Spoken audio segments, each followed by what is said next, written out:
Youths who were unemployed remained jobless for the longest period ever on record. The labor market for young people in this country is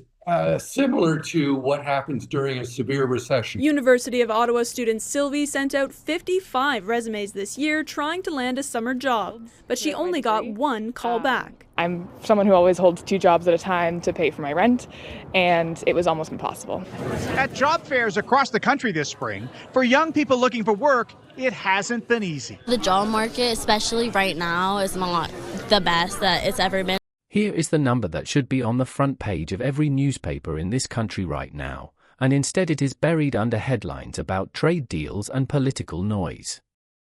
According to Statistics Canada, the unemployment rate for Canadians between the ages of 15 and 24 hit 14.3% in April of 2026, which is more than double the national average of 6.9%, and a global national broadcast from May 9, 2026 captured an economist saying on live television that the youth job market has fallen off a cliff. That is not an activist talking, and that is not a Reddit comment, but rather a mainstream national broadcast summarizing what the data is screaming. And if you are under 30 in this country right now and you are trying to build any kind of financial life, the system is not struggling to help you, but the system is actively failing you, and the data makes that undeniable.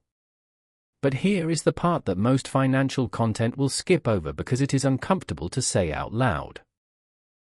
This is not a youth problem, and this is not a temporary blip that recovers when trade tensions cool off, because what is happening right now in Canada is a cascading structural collapse that is hitting young workers first, burning through white-collar professionals next, and then landing directly on the mortgage books of the major banks in a way that the Office of the Superintendent of Financial Institutions has already flagged as a serious systemic risk. And if you think the youth unemployment number is the scariest thing in this story, stay with me, because the math we are about to walk through on mortgage renewals, severance cliffs, and credit delinquencies is genuinely alarming, and it is all sourced from public government and institutional data that most Canadians have never been handed in plain language. So let us start at the beginning with the youth labour market. And let us be precise about what that 14.3% figure actually means on the ground, because a percentage point is just an abstraction until you see the human machinery behind it. Statistics Canada's April 2026 jobs report showed that Canada lost 18,000 jobs in total that month, but the headline number obscures where the damage is concentrated, and it is concentrated brutally at the bottom of the labour market where young people and entry-level workers are trying to get their footing. The youth unemployment rate of 14.3% is not just a one-month anomaly either, because according to the same Statistics Canada data, youth unemployment sat at 13.8% back in February of 2026 and reached a recent peak of 14.6% in September of 2025, which tells you this has been building for at least 8 months and shows no structural sign of reversing. Send out like 50 applications, sometimes, you don't get anything back. There's like lots of positions already filled, and with like AI and stuff, they're replacing entry-level positions. For students specifically, the rate climbs to 16%, and for teenagers it clears 20%, meaning that if you are 17 years old in Canada right now and you are looking for a first job, statistically speaking you have a 1 in 5 chance of not being able to find one, and that is not a recession, but that is a generational lockout. Meanwhile, Canada has now shed 112,000 jobs year-to-date in 2026, and manufacturing, which was already exposed by tariff pressures, has taken some of the deepest cuts, so the entry-level industrial and trade positions that used to absorb young workers who did not go to university are simply disappearing. And the university graduates who expected white-collar positions are now competing for the jobs that are left, and the whole thing compresses downward into a labour market that is genuinely brutal for anyone without a decade of experience.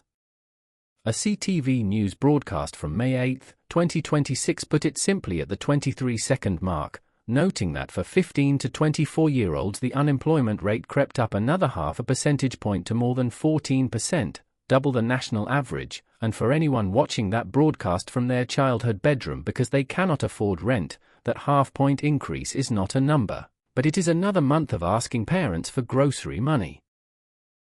And if you think the white-collar sector is a safe harbor from all of this, the data from Layoffs.fi tells a very different story, because according to their tracking, nearly 80,000 workers in the Canadian tech sector alone lost their jobs in 2026, with roughly 70,000 of those cuts coming in just the first 3 months of the year.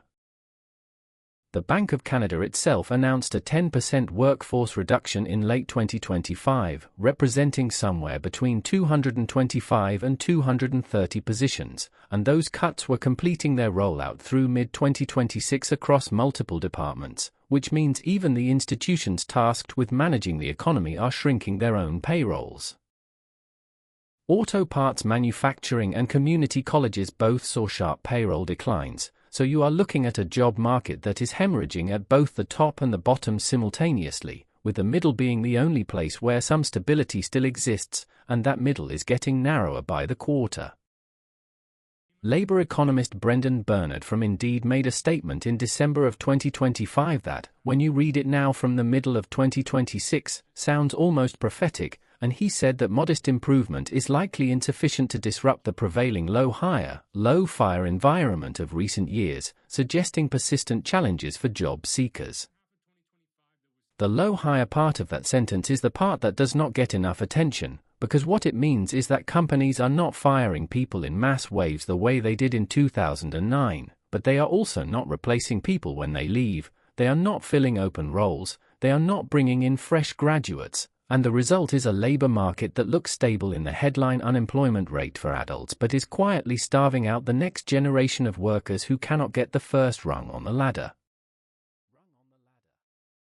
If you want to understand where the entry-level jobs used to come from and why they are disappearing, you have to look at small business formation data, and the Canadian Federation of Independent Business published a report on April 15, 2026 that should have been a national emergency. According to the CFIB, more businesses have closed than opened in Canada for 6 consecutive quarters, which runs all the way back to early 2024, and 55% of small business owners said they would not recommend starting a business in this country right now to someone who asked them. That is the majority of the people who are actually running small businesses in Canada actively discouraging anyone from joining them, and that is a culture of economic despair that compounds over time in ways that are very hard to reverse.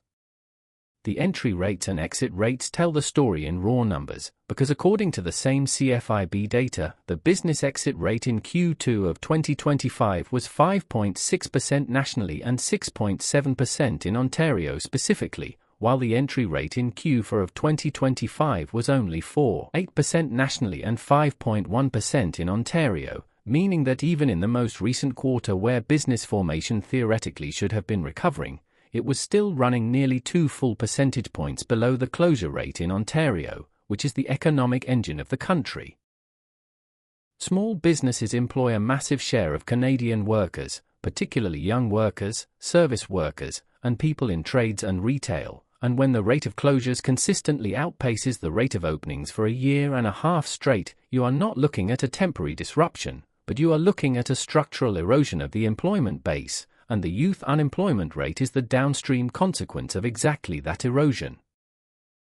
Now here is where the story gets darker, because everything we have covered so far is about income, about jobs disappearing and young people getting locked out and small businesses folding, and that is the front end of the problem. The back end of the problem is what happens to the debt that Canadians took on during the low interest rate years when the math seemed manageable, and the back end is now showing up in delinquency data that the Office of the Superintendent of Financial Institutions flagged in their semi-annual risk outlook covering 2025 and 2026.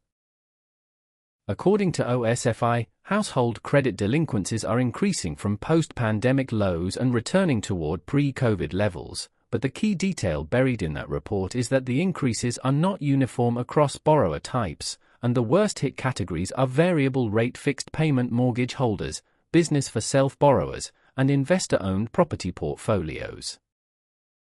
What that means in plain terms is that the people who got the most aggressive financing in the hottest years of the market are the ones now showing up in the delinquency statistics first, and according to the same OSFI data, Toronto's delinquency levels are already surpassing every other major centre in the country. Equifax data from Q3 of 2024, which represents the most granular detail available from their credit bureau reporting, showed non-mortgage 90-plus day delinquencies sitting at 1.43%, up from 1.2% in the same quarter the prior year, and for Ontario and Toronto specifically, the mortgage delinquency rate hit 0.24% by mid-2025, which represented a 60% year-over-year surge and was the highest level since 2012. That 60% jump is not a rounding error, but that is a mortgage delinquency rate in the middle of a city that is supposed to be the financial capital of Canada climbing at a pace that nobody in the mainstream financial press seems to want to say out loud, and the reason it is not higher yet is that most people are still in the window before their mortgage actually renews, meaning the worst of it has not landed in the data yet. And that brings us to the part of this story that is genuinely the most important thing to understand about where Canada's economy goes in the next 24 months. Let us do the math together, because the math is what makes this real, and you need to feel this specific scenario in your gut to understand why the delinquency data is just the opening chapter of a much longer book. According to mortgage and income data from Statistics Canada and the Bank of Canada, a professional in Toronto with a $1 million mortgage, which is not unusual given Toronto's average home prices, would be looking at a monthly mortgage payment of roughly $5,000 at a 5% interest rate on a standard 25-year amortization after renewal. Now take that person and lay them off on January 1st of 2026, and what happens is they apply for employment insurance, which under Canada's EI Regular Benefits Program pays out 55% of insurable earnings up to a weekly maximum, and depending on regional unemployment rates and insurable hours accumulated, they qualify for somewhere between 14 and 45 weeks of benefits, with the mid-range being about 26 weeks for most urban workers. At average EI payouts, they are receiving somewhere between $2,500 and $3,000 per month after taxes, while their mortgage alone is $5,000, so the math is immediately, structurally broken, and that gap has to be covered by savings. And most Canadian households do not carry the kind of savings buffer that can absorb a $2,000 monthly shortfall for 6 months while simultaneously paying for groceries, utilities, insurance, and transportation. By the time EI runs out at the 6-month mark, a household that had $30,000 in liquid savings has already burned through a significant chunk of it, and if the professional has not landed another comparable job, and given that the tech and financial sectors are both contracting at the same time, many of them will not, they arrive at month 7 with no income, a $5,000 monthly payment still going out, and a credit profile that starts to crack. This is what a severance cliff looks like, and it is not theoretical, because a user on Reddit's Personal Finance Canada posted exactly this situation in late 2025, writing directly that their mortgage was coming up for renewal at the end of January 2026 and that their company was planning layoffs with their department very likely to be affected. And that post is a real person staring at this exact cliff and asking the internet what to do. The scale of the problem is captured in the renewal data, because according to figures from the Bank of Canada and Canadian mortgage tracking sources, 76% of all Canadian mortgages are set to renew by the end of 2026, and 60% of those renewals are expected to trigger meaningfully higher monthly payments as borrowers roll off the ultra-low fixed rates they locked in during 2020 and 2021. 15% of variable rate fixed payment mortgages are flagged by OSFI as being in the particularly high risk category, meaning the borrowers in that group have been making payments that do not even cover the full interest on their loans, and they have been quietly accumulating debt without realizing it, and when renewal comes, the adjustment is not incremental, but it is a cliff. So what you have is a labor market that is shedding jobs at the top and at the bottom simultaneously, a small business sector that cannot absorb displaced workers because it is itself contracting, and a mortgage renewal cycle that is about to force hundreds of thousands of Canadian households to confront payments they qualified for at interest rates that no longer exist, and all of that is converging in the same 18-month window. Economist Armin Yalnizyan, an Atkinson Foundation Fellow, acknowledged in mid-2026 commentary that for many Canadians the way they earn a living is the most significant economic issue, and while she noted that some resilience in the care economy had softened the blow somewhat, that observation should be understood as a warning, not a reassurance. Because the care economy absorbs some displaced workers, but it does not absorb $120,000 a year tech professionals or $90,000 a year bank analysts, and those are the people sitting on the $1 million mortgages. Now let us talk about where this goes, because predicting economic outcomes is always probabilistic and anyone who claims certainty is selling something. But the data does point toward 3 distinct scenarios, and you need to understand all 3 to make intelligent decisions about your own financial life. In the best case, the federal government moves quickly and aggressively on multiple fronts simultaneously. They expand EI coverage to bridge the gap between benefit levels and actual mortgage costs. They implement a meaningful small business revival program that reverses the 6-quarter trend of more closures than openings. The Bank of Canada cuts rates faster than currently projected, which provides relief on variable rate renewals. And the tech and financial sectors stabilize and begin rehiring in the back half of 2026. Youth unemployment begins pulling back from 14.3% toward 10% or 11% by mid-2027. Delinquency rates plateau without breaking into full default cascades, and the mortgage renewal wave gets absorbed with elevated stress but not systemic collapse. That is the best case, and here is why it is unlikely. Because the government's fiscal capacity to run large new spending programs is constrained by elevated borrowing costs at the federal level. EI reform requires parliamentary consensus that does not currently exist, and Bank of Canada rate cuts are themselves constrained by inflation dynamics and the Canadian dollar's relationship to U.S. monetary policy. The levers that would need to turn simultaneously to produce the best case are controlled by different institutions with different mandates and different timelines, and historically they do not coordinate effectively enough to prevent damage at this scale. The realistic case, which is what the data actually points toward over the next 2 to 3 years, looks like this, where youth unemployment stays elevated, somewhere in the 12% to 15% range, through the end of 2026 and into early 2027, because the structural conditions that produced it, the collapse of small business formation, the contraction of tech and finance, the pipeline of new graduates competing for a shrinking number of entry-level positions, those do not resolve in a single fiscal quarter.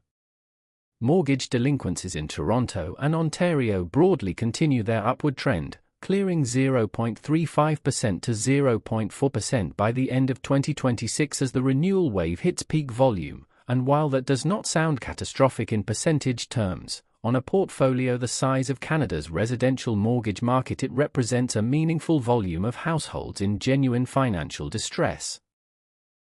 The banking sector absorbs most of this through increased provisioning and some workout arrangements, but the human cost is significant, with elevated insolvency filings, a rise in consumer proposals, and a meaningful number of forced home sales in the Toronto and Vancouver markets that begin to put modest downward pressure on prices in the 5% to 10% range. The job market slowly stabilizes as tariff situations evolve and some manufacturing capacity adjusts, but the recovery is uneven and slow, and workers over 45 who lost white-collar positions find re-entry genuinely difficult, making this a painful but not catastrophic scenario, and it is the one that the current trajectory of the data most clearly supports. The worst case is the scenario where multiple negative feedback loops reinforce each other at the same time, and unfortunately none of the components of that scenario are implausible given current conditions, because in the worst case, the global tariff environment does not stabilize, it escalates. And Canadian manufacturing takes a second major hit that pushes the national unemployment rate above 8% before the end of 2026. The mortgage renewal wave produces a default rate in Toronto that triggers forced sales volume sufficient to break the psychological floor of the housing market, which then triggers a broader decline in home values, which then triggers a wave of homeowners who are suddenly underwater on properties they paid peak 2021 prices for. Variable rate fixed payment mortgage holders who have been quietly accumulating negative amortization hit their trigger rates and face payment adjustments they mathematically cannot absorb, and the insolvency system, which was already seeing elevated filings by early 2026, gets flooded. Youth unemployment does not just stay at 14.3%, it climbs towards 17% or 18% because young people have the least employment protection and are the first category to be cut when companies face genuine financial stress, and the small business sector does not stabilize. It accelerates its net closure rate because consumer spending falls as households tighten budgets to cover rising debt service costs. That is the worst case, and it is not inevitable, but it is not a tail risk either, and the conditions for it are already partially assembled. Now let us talk about the specific positions people are in, because this analysis only matters if it translates into actionable understanding of your own situation, and if you are a renter in Toronto or Vancouver right now, the immediate situation is actually less catastrophic for you than for people who own property, because the forced sales scenario, if it materializes, puts modest downward pressure on home prices and eventually on rents, but the timeline is long and the relief is gradual.